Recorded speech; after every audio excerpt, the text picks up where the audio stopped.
Hai teman tante semua, apa kabarnya nih? Selalu jaga kesehatan kalian ya. Kali ini, tante akan mengangkat sebuah film seri berjudul La Brea, di mana sekelompok orang tanpa sengaja jatuh ke dalam sebuah lubang yang membawa mereka tiba di 10.000 tahun sebelum Masehi. Wah, menarik ya. Bagaimana nasib mereka di sana? Ada bahaya apa saja yang mengancam mereka? Dan apakah mereka bisa kembali? Yuk langsung saja kita saksikan alur ceritanya. Selamat menonton dan terima kasih. Cerita dimulai di suatu pagi yang cerah di kota Los Angeles, di mana Eve yang akan mengantar kedua anaknya, Izzy dan Josh ke sekolah, terjebak kemacetan persis di depan area sebuah museum bernama La Brea. Entah kenapa hari itu, kemacetan di sekitar tempat itu tampak luar biasa. Dan bukan hanya mereka, tetangganya yang bernama Riley juga terjebak kemacetan bersama mereka. Eve sendiri adalah seorang single parent yang baru saja berpisah dari suaminya yang bernama Gavin, yang adalah seorang pensiunan angkatan udara. Mendadak, sesuatu yang aneh terjadi di kolam tar yang berada tepat di depan museum. Gelembung-gelembung udara tampak keluar dari dalam kolam itu, diikuti oleh munculnya retakan demi retakan di jalanan di depan museum, membuat Eve juga semua yang berada di sekitar area itu kaget. Apalagi dalam sekejap, jalanan di depan mereka amblas, membuat sebuah lubang besar yang menelan semua mobil berisi penumpang di atasnya. Kepanikan besar pun otomatis terjadi, termasuk Eve yang dengan cepat memundurkan mobilnya menjauh dari lubang yang semakin besar itu. Tapi karena terhalang oleh mobil lain, mereka pun terpaksa turun dari mobil dan segera berlari secepat mungkin. Sementara di belakang mereka, pondasi gedung-gedung mulai beruntuhan.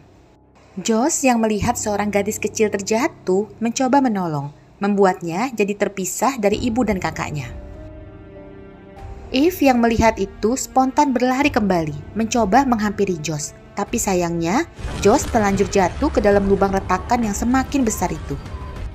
Begitu juga dengan Eve, yang saking syoknya melihat Josh jatuh jadi terpaku, sehingga tak dapat menghindar saat lubang retakan itu mencapai tempatnya berdiri. Izzy mencoba untuk menangkap tangan ibunya, tapi apalah dayanya, tenaganya tidak cukup untuk menarik tubuh ibunya. Sehingga Eve menyuruhnya untuk melepaskan tangannya dan segera menjauh. Izzy tentu saja menolak, tapi karena Eve tahu Izzy bisa ikut terjatuh kalau terus memegang tangannya, akhirnya melepaskan paksa tangan Izzy, membuatnya langsung terjatuh ke dalam lubang. Sementara Izzy berhasil lari menjauh dari retakan lubang yang akhirnya berhenti setelah membuat sebuah lubang besar di tengah pusat kota. Pada saat yang sama, terlihat Gavin, mantan suami Eve yang sedang berada di depan kantor marinir angkatan udara. Dia berada di situ untuk meminta direkrut kembali. Gavin dulunya adalah seorang pilot terbaik angkatan udara. Sayangnya, sebuah kecelakaan merubah semuanya. Dia mengalami trauma berat yang membuatnya terus mengalami penglihatan-penglihatan aneh. Hal itu bukan saja membuatnya tidak bisa bekerja dengan baik, tapi membuat hubungannya dengan Eve juga anak-anaknya jadi tidak harmonis. Karena Gavin terus-terusan mabuk demi mengatasi penglihatan-penglihatan anehnya itu. Dan saat ini, Gavin yang akhirnya harus menelan kekecewaan karena lagi-lagi ditolak secara halus untuk kembali bekerja, kebetulan melihat berita mengenai lubang besar yang terjadi di depan Museum La Brea Los Angeles. Dan menerima telepon dari Izzy yang dengan panik menyuruhnya untuk segera ke sana. Tanpa buang waktu, Gavin pun bergegas ke sana dan berhasil menemui Izzy yang dengan panik menceritakan bahwa Josh dan ibunya terjatuh ke dalam lubang besar itu. Tak selang lama, tampak sekumpulan burung elang besar yang keluar dari dalam lubang. Hal ini tentu saja membuat semua yang ada di tempat itu jadi tambah heran, termasuk Gavin yang melihat elang-elang itu kok sama persis dengan elang-elang yang selalu muncul dalam penglihatannya. Sementara itu, Eve tampak terbangun di sebuah tempat terbuka yang luas, dengan beberapa puing berserakan di sampingnya. Dengan segera, dia mencoba mencari tahu di mana dia berada, tapi sayangnya tidak ada sinyal yang nampak di ponselnya. Sehingga Eve pun terpaksa meninggalkan area itu untuk mencari Josh sekaligus mencari tahu di mana dia berada. Tanpa sadar, kalung bermata cincin miliknya terjatuh saat dia berlari. Eve terus berjalan dan berjalan, sampai akhirnya dia melihat seorang pria bernama Tai yang menodongkan pistol padanya. Tai yang juga terjatuh ke dalam lubang tampak kebingungan, sama bingungnya dengan Eve saat ini. Tak lama, mereka melihat kepulan asap dari kejauhan dan memutuskan untuk menghampiri sumber asap itu. Hingga akhirnya tiba di satu area yang penuh dengan puing-puing serta orang-orang yang terjatuh ke dalam lubang. Suasana pun terlihat cukup kacau, karena semua orang terlihat panik dan bingung dengan apa yang saat ini terjadi. Untung bagi Eve, karena tak lama dia menemukan Josh juga Riley dan ayahnya, Sam, yang syukurnya kondisinya terlihat baik-baik saja. Selain itu, mereka juga bertemu dengan seorang polisi wanita bernama Mary Beth, juga pria bernama Scott. Pembicaraan intens pun terjadi di antara mereka, yang menyadari bahwa mereka terjatuh dalam lubang dan melewati sebuah cahaya hijau aneh yang terlihat di atas langit hingga kemudian sampai di tempat itu. Jadi, ada di mana mereka sekarang? Mereka masih hidup atau sudah pindah alam? Sam yang melihat semuanya bingung mencoba menenangkan dengan bilang saat ini mereka harus fokus saling membantu untuk keselamatan mereka. Apalagi hari sudah mulai gelap. Yuk semuanya kerjasama mengumpulkan bahan-bahan makanan apa saja yang bisa mereka temukan dari puing-puing. Tanpa buang waktu, mereka semua bergerak untuk mengumpulkan makanan. Dan di momen itu, Riley bersama Scott kebetulan menemukan satu tas besar berisi narkoboy. Hal itu tentu saja mengagetkan. Narkoboy sebanyak itu punya siapa? Berarti kemungkinan ada pengedar narkoboy di antara orang-orang di situ. Karena nggak mau terlibat masalah, mereka pun memutuskan untuk pura-pura nggak melihat tas itu. Tak lama, Eve yang sedang bersama Josh melihat seekor serigala besar yang muncul dari pinggiran hutan. Dan otomatis berlari ketakutan karena serigala itu terlihat sangat ganas. Dan ternyata serigalanya bukan hanya satu, melainkan dua teman tante, yang satu lagi muncul di hadapan Riley dan Josh. Josh yang ada di dalam mobil dengan cepat mengunci pintunya. Sedangkan Riley bergegas bersembunyi di kolong mobil. Satu pria yang melihat itu pun dengan cepat membunyikan klakson mobil, mencoba mengalihkan serigala itu dari Riley, dan setelahnya dengan cepat menyuruh orang-orang yang ada di sekitar situ untuk segera menjauh. Sementara dia menggunakan patahan kayu yang ditemukannya untuk mencoba menghadang si serigala.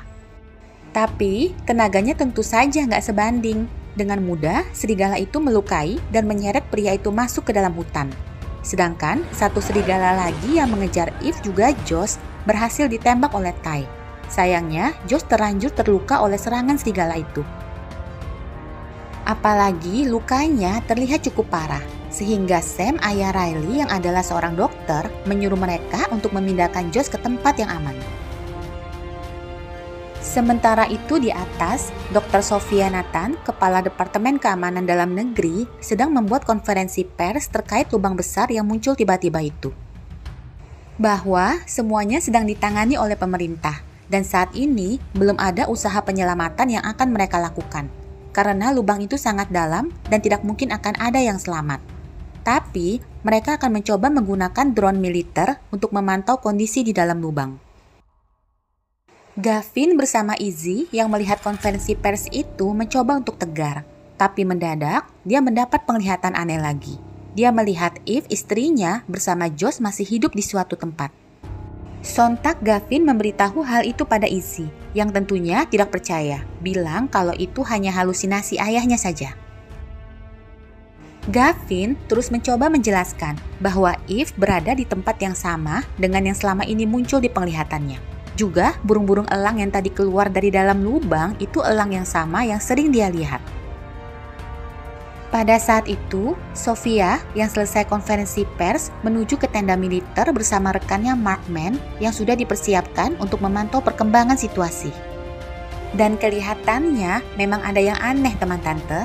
Sophia bilang ke Markman kalau insiden La Brea ini mirip dengan insiden Mojave, yang berarti kejadian seperti ini sudah pernah terjadi sebelumnya. Apalagi di dalam tenda nampak monitor besar yang memperlihatkan cahaya hijau yang sebelumnya dilihat oleh Eve.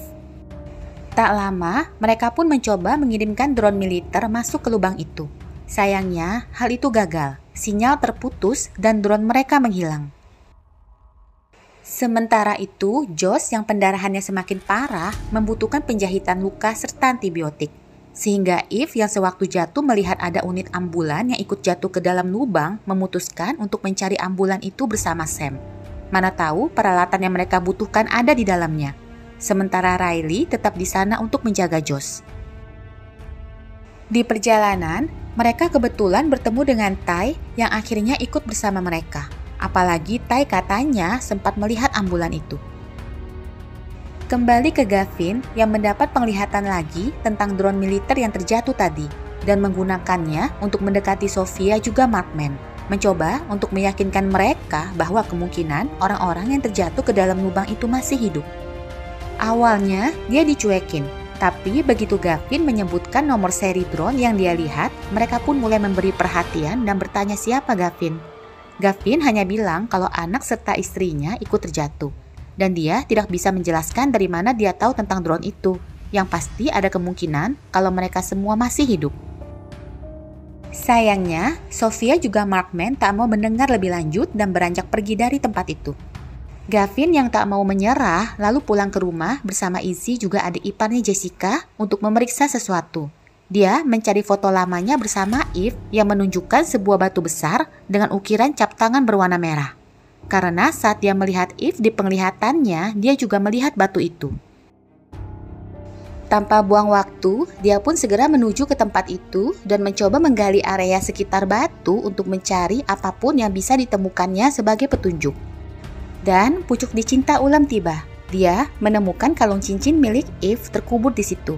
Teman tante ingatkan kalung cincin Eve terjatuh saat dia pertama kali tiba di dalam lubang.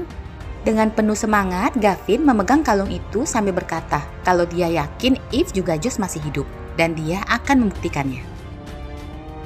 Pada saat yang sama di lubang, hari sudah semakin gelap. Kondisi Josh terlihat makin buruk, sedangkan Eve masih juga belum kembali. Eve bersama Sam juga Ty saat itu sebenarnya sudah berhasil menemukan ambulan itu dan mengumpulkan persediaan yang mereka butuhkan. Tapi sayangnya, mendadak muncul harimau bergigi pedang yang menyerang mereka.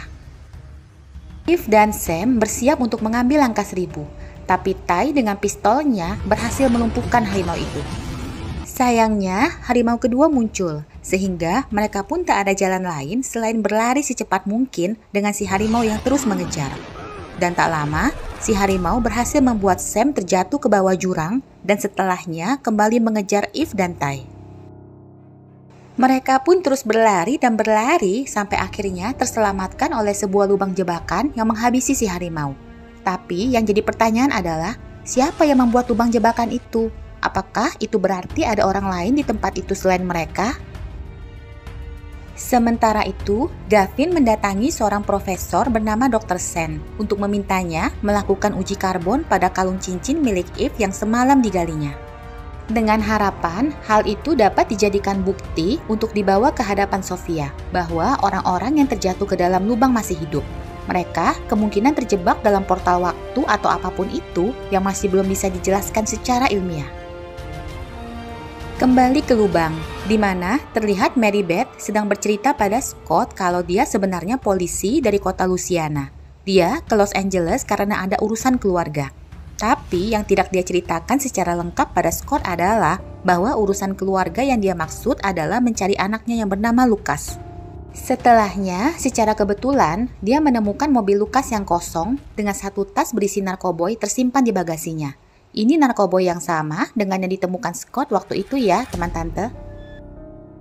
Dengan segera, dia menghampiri dua wanita kakak beradik bernama Veronica dan Lily yang posisinya tak jauh dari mobil itu untuk bertanya apakah mereka melihat si pemilik mobil, seorang pria muda dengan jaket berwarna hijau.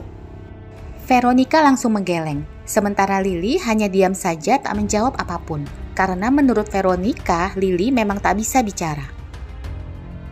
Veronica lalu meminta bantuan Mary Beth untuk menjaga Lily sebentar, karena dia ingin mencari jasad ayah mereka yang kemarin diseret oleh beruang ke arah hutan.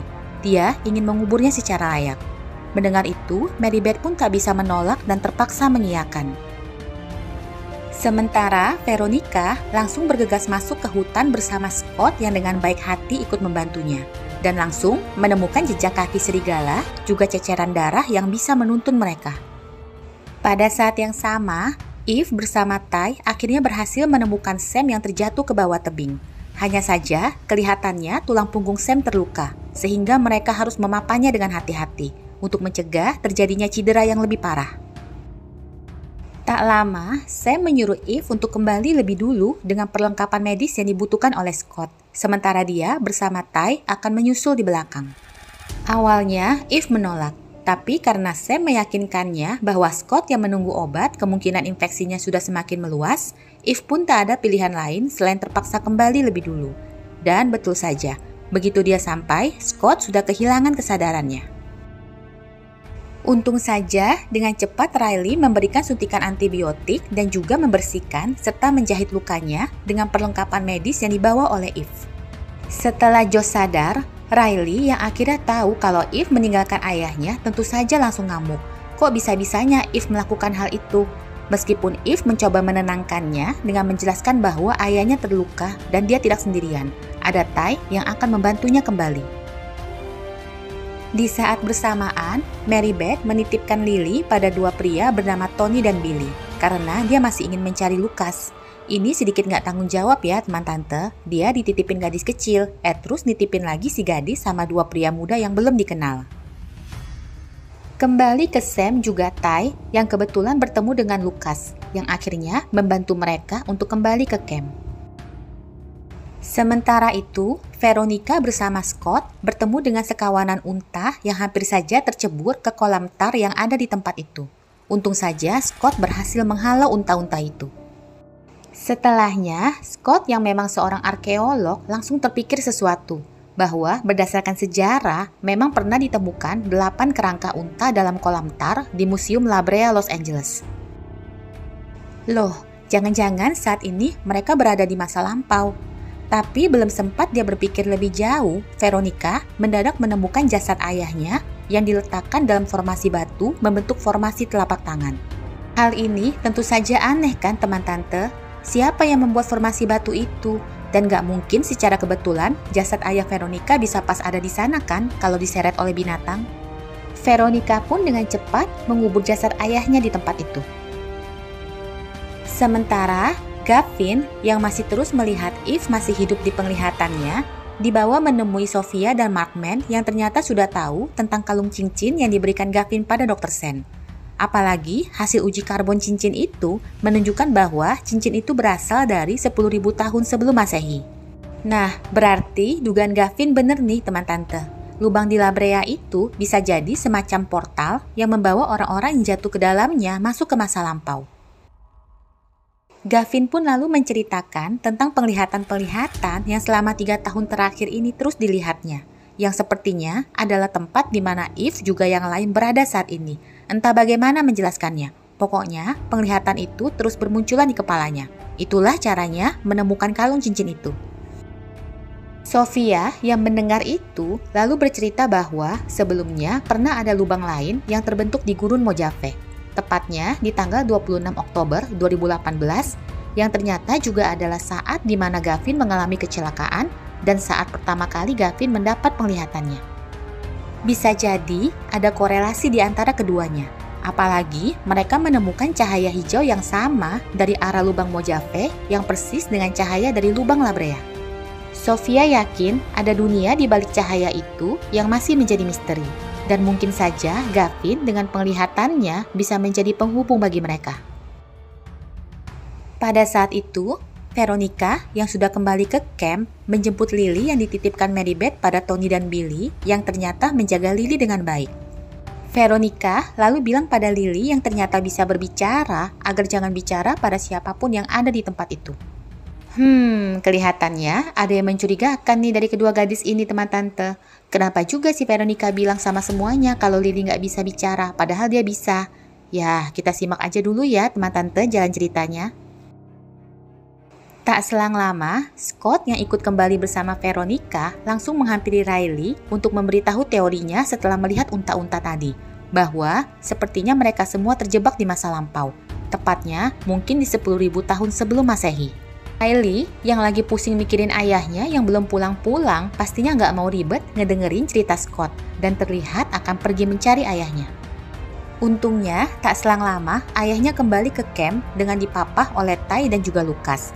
Eve yang melihat itu juga ikut senang karena Sam berhasil kembali dengan selamat. Setelah perkenalan singkat dengan Lucas, mereka pun membawa Sam untuk beristirahat. Sementara Lucas akhirnya bertemu dengan ibunya Mary Beth yang sedari awal mencarinya.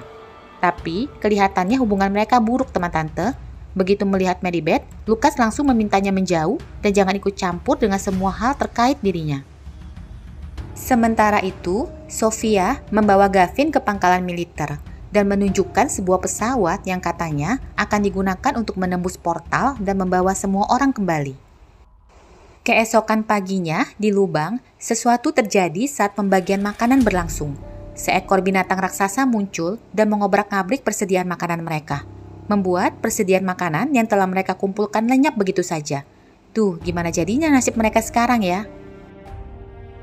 Pada saat yang sama, Gavin menyarankan pada Sophia, pilot yang kemungkinan sanggup membawa pesawat itu masuk ke lubang, yaitu sahabat baiknya yang bernama Levi Delgado. Gavin sebenarnya ingin menerbangkan pesawat itu sendiri, tapi saat itu dia belum mendapatkan kembali izin terbangnya. Tanpa menunggu lama, Levi yang telah di-briefing dengan semua yang saat ini terjadi sampai di pangkalan. Pada saat yang sama, Sam bilang ke Riley kalau dia tidak bisa merasakan kedua kakinya. Kelihatannya ada cairan berlebih di tulang spinal yang menekan sarafnya, dan dia meminta Riley untuk mencoba mengeluarkan cairan itu. Riley yang drop out fakultas kedokteran tentu saja menolak, karena mana dia bisa, tapi Sam meyakinkannya kalau dia akan memandunya selama proses tersebut. Dan karena waktu yang dimiliki Sam hanya beberapa jam sampai dia jadi lumpuh apabila cairan itu tidak dikeluarkan, Riley pun terpaksa menyetujui. Sementara itu, Mary Beth menyusul Lucas yang terlihat sedang mencari sesuatu di hutan dan mencoba bicara dari hati ke hati antara ibu dan anak. Tapi Lucas tak mau mendengar dan menunjukkan sebuah lubang jebakan yang dia temukan. Menurutnya, lubang jebakan itu dibuat oleh seseorang yang kemungkinan adalah penduduk lokal. Melihat itu, mereka berdua pun akhirnya memutuskan untuk mencoba melacak jejak pembuatnya. Di saat yang sama, Eve yang sedang berburu kelinci untuk makanan mereka bersama dengan Ty dikejar oleh seekor beruang, membuat mereka terpaksa harus bersembunyi di sebuah gua. Sayangnya, pintu gua itu runtuh saat mereka masuk, sehingga mereka terjebak di dalamnya dan harus menyusuri masuk ke dalam untuk mencari jalan keluar. Dan di prosesnya, mereka bertemu dengan Mary Beth dan juga Lucas yang juga kebetulan terjebak di gua itu saat mencari jejak. Kembali ke Riley yang meminta tolong Josh dan Scott untuk mencarikan apa saja yang bisa dijadikan sebagai pengurang rasa sakit saat dirinya nanti melakukan prosedur operasi pada ayahnya. Dan tanpa disangka-sangka, mereka membawakan narkoboy milik Lucas yang waktu itu mereka temukan di mobilnya. Perlu dicatat, saat ini mereka belum tahu ya teman tante kalau narkoboy itu punyanya Lucas. Tanpa buang waktu, Riley pun memulai prosedur operasi itu sambil dipandu oleh ayahnya. Sementara rombongan Eve yang masih terjebak di gua menemukan sebuah kolam yang penuh dengan lumut. Artinya, kemungkinan ada celah untuk masuknya sinar matahari yang bisa saja jadi jalan keluar mereka, karena lumut tidak akan tumbuh bila tidak kena sinar matahari. Tanpa buang waktu, Ty segera meloncat ke dalam untuk memeriksa apakah ada jalan keluar di sisi balik kolam. Semua yang ada di situ menunggu dengan cemas, karena Ty tidak muncul-muncul juga di permukaan. Dan ketika akhirnya dia muncul, dia membawa kabar baik. Dia menemukan jalan keluar di bawah sisi kolam. Mereka pun akhirnya bisa keluar dari gua itu. Tapi, mereka menemukan sebuah kerangka dengan pakaian modern bertuliskan Mojave, California tepat di pintu keluar. Hal ini cukup membuktikan teori Scott bahwa mereka semua terjebak di masa lampau, dan mungkin kerangka itu juga terjebak di tempat itu sebelum mereka. Mereka pun memutuskan untuk sementara waktu tidak memberitahukan tentang kerangka itu pada orang-orang di camp agar tidak menimbulkan kepanikan. Dan di perjalanan pulang, mereka kebetulan menemukan banyak jamur yang dapat dijadikan makanan, dan tentunya memetiknya dengan penuh semangat. Biar kata hati lagi galau, yang penting perut kenyang gitu kali ya teman tante. Bukan hanya mereka yang senang, semua yang ada di camp pun ikut senang karena akhirnya malam itu perut mereka dapat terisi. Sementara itu, di pangkalan militer, Levi tampak sedang bersiap untuk melaksanakan misinya. Dengan segera, pesawat pun diterbangkan mendekati lubang La Brea, sementara Gavin dan Sophie memantau dari pangkalan. Tapi tak lama, sinyal dari pesawat Levi mulai menghilang saat pesawat itu memasuki portal. Dan akhirnya, sinyal pun hilang seluruhnya dibarengi dengan terbakarnya mesin sebelah kiri pesawat. Semua yang ada di pangkalan otomatis jadi sedikit putus asa, karena itu berarti misi mereka gagal. Sementara, orang-orang di lubang pada saat yang sama melihat sebuah pesawat menembus cahaya hijau di langit sebelum akhirnya terjatuh. Keesokan paginya, Eve bersama rombongan pun segera menuju ke lokasi tempat jatuhnya pesawat itu. Sebelum berangkat, Scott yang sempat melihat Lucas mengambil pistol dari mobilnya dan tersadar kalau narkoba yang ditemukannya waktu itu adalah milik Lucas langsung sedikit panik. Tak lama, mereka menemukan sebuah parasut tergantung di atas pohon dan juga suara tembakan. Disusul oleh Levi yang baru saja menembak seekor harimau dan tentu saja senang melihat Eve juga Josh yang ternyata benar-benar masih hidup. Levi lalu menjelaskan semuanya pada mereka bahwa mereka masuk ke portal 10.000 tahun sebelum Masehi dan dia dikirim ke sana untuk membawa mereka semua kembali. Tapi sayangnya pesawatnya rusak saat melewati portal. Sehingga saat ini dia harus menemukan kembali pesawatnya untuk melihat apakah masih ada kemungkinan untuk memperbaikinya. Sementara itu Gavin yang akan menemui Sophia kembali mendapatkan penglihatan tentang Levi yang berhasil menemukan Eve. Sayangnya, Gavin tidak berhasil menemui Sophia, tapi dia bertemu dengan Markman yang bilang kalau tidak akan ada lagi tindakan penyelamatan, karena masuknya pesawat Levi ke portal semalam mengakibatkan gempa yang cukup besar di sekitar area lubang. Dikhawatirkan, gempa itu akan memicu terjadinya pelebaran lubang yang dapat membahayakan para penduduk yang bertempat tinggal di sekitar area lubang.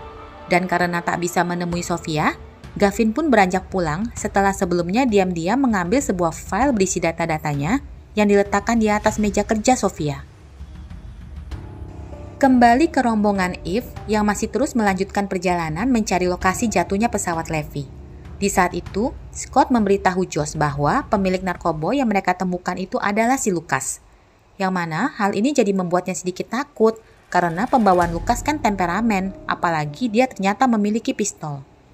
Josh yang mendengar itu lalu bilang, udah tenang aja, diam-diam aja. Si Lucas kan gak bakal tahu kalau mereka tahu tentang narkoboy itu, asalkan gak ada yang ngasih tahu dia. Pada saat yang sama di camp, seorang pemuda bernama Eddie yang baru saja kembali dari berburu kelinci mendadak diserang oleh sesuatu.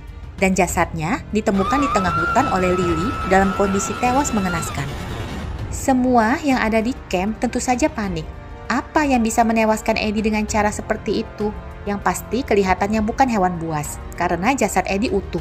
Hanya saja semua pembuluh darah di tubuhnya terlihat membengkak.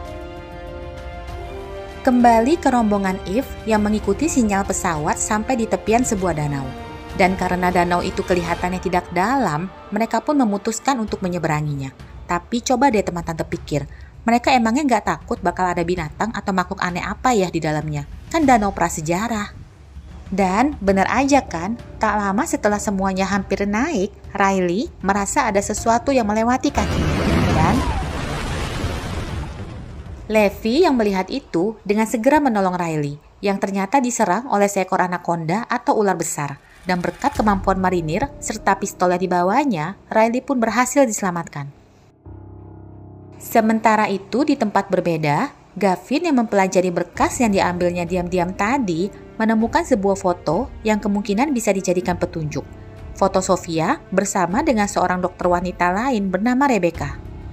Yang aneh dari foto itu adalah terdapat tanggal yang sama dengan tanggal saat Gavin mengalami kecelakaan dan tertulis juga kalimat yang berbunyi kejadian keempat. Gavin yang melihat itu langsung berpikir kalau semua ini pasti ada hubungannya. Dan segera bergegas menuju kediaman Rebecca yang diketahuinya dari Google bersama Izzy untuk menemukan Sophia. Kembali lagi ke rombongan Eve yang akhirnya menemukan pesawat Levi. Awalnya mereka terlihat sangat senang karena kondisi pesawat terlihat utuh dan mesinnya masih dapat dinyalakan, yang berarti pesawat itu masih dapat membawa mereka kembali. Tapi ternyata ada kerusakan di salah satu kompresornya. Yang mana kerusakan itu tidak dapat diperbaiki jika tidak ada spare part pengganti. Mau cari di mana spare partnya? Duh, zong banget ya teman tante. Tapi di tengah keputusasaan mereka, setidaknya di pesawat banyak persediaan makanan yang bisa mereka manfaatkan. Tak lama, sistem radar pesawat Levi menangkap sebuah sinyal yang jaraknya sekitar 8 km dari tempat mereka saat ini. Hal ini berarti mungkin saja ada sesuatu di situ yang bisa membantu mereka. Mereka pun akhirnya memutuskan untuk berkemah di tempat itu dan melanjutkan mencari lokasi sinyal esok paginya. Tapi, sial bagi Scott nih teman tante. Saat lagi ngobrol-ngobrol di api unggun, Riley nggak sengaja nyeritain tentang narkoboy yang ditemukan oleh Scott yang membantunya saat mengoperasi ayahnya. Hal ini otomatis bikin Lucas jadi tahu bahwa narkoboynya yang hilang diambil sama si Scott. Waduh, lihat aja muka si Scott langsung melempem jadi kayak tempe bacem. Setelah semuanya beristirahat, Levi menghampiri Eve dan berbicara dengan cukup serius. Mereka rupanya dulu sempat ada affair teman tante, tapi Eve sudah mengakhirinya. Sementara Levi sampai saat ini masih sangat mencintai Eve. Meskipun begitu, Levi tetap memberitahunya tentang Gavin yang terus-menerus mencari keberadaan mereka. Dan bahwa dia bisa sampai di tempat itu juga berkat usaha Gavin yang tanpa menyerah meyakinkan para petinggi. Dan juga bahwa semua penglihatan Gavin selama ini ternyata semuanya betul. Penglihatannya entah bagaimana mengarah ke tempat mereka berada saat ini. Bahkan Gavin bisa melihat Eve juga jos di penglihatannya. Di akhir pembicaraan, Levi memberikan kalung cincin Eve yang dititipkan oleh Gavin untuk diberikan kembali padanya. Sementara itu, keesokan paginya, Gavin bersama Izzy akhirnya sampai di tempat Dr. Rebecca. Dan tanpa disangka-sangka, bertemu juga dengan Sofia di situ. Tanpa basa-basi, Gavin pun meminta penjelasan tentang semua yang sedang terjadi saat ini. Tentang Mojave, tentang La Brea, dan juga kenapa di foto yang dia temukan di berkasnya tertulis kejadian keempat. Apa maksud semua itu? Sofia pun lalu menjelaskan bahwa mereka dulu sempat berhasil mengirim misi penyelamatan ke lubang Mojave. Hanya saja kru mereka tidak berhasil kembali sebelum lubang portal menutup. Dan untuk kali ini, Dr. Rebecca merancang sebuah pesawat yang menurutnya akan mampu melewati portal tanpa mengalami masalah kompresor, sehingga dia yakin akan mampu membawa kembali orang-orang yang jatuh ke dalam lubang La Brea. Hanya saja, pilotnya mendadak mundur setelah tahu pesawat Levi tak berhasil kembali, sehingga kedatangan Gavin yang memang adalah seorang pilot dirasakan adalah momen yang tepat. Gavin bisa membawa pesawatnya untuk menjemput orang-orang di La Brea. Pada saat yang sama, rombongan Eve yang melanjutkan perjalanan menemukan asal sinyal yang mereka cari, yaitu sebuah pemukiman penduduk. Hal ini tentu saja mengagetkan. Setelah sekian lama, akhirnya mereka menemukan bukti keberadaan penduduk lokal di tempat itu. Akhir episode 4 season 1 serial La Brea ini diakhiri dengan Ty yang mengetahui fakta bahwa Lily ternyata bisa berbicara saat dia mencoba mencari tahu apa yang terjadi pada Eddie. Kalau begitu, kenapa Veronica sebelumnya bilang kalau Lily nggak bisa bicara? Aneh kan? Sepertinya ada rahasia kelam di balik ini ya, teman tante. Dan bagaimana nih kisah selanjutnya? Apakah Gavin bisa menyelamatkan keluarga dan juga orang-orang yang jatuh di lubang La Brea? Yuk, ditunggu ya kelanjutan ceritanya. Terima kasih telah menonton sampai akhir. Jangan lupa di subscribe dan di like juga ya videonya. Sampai jumpa lagi.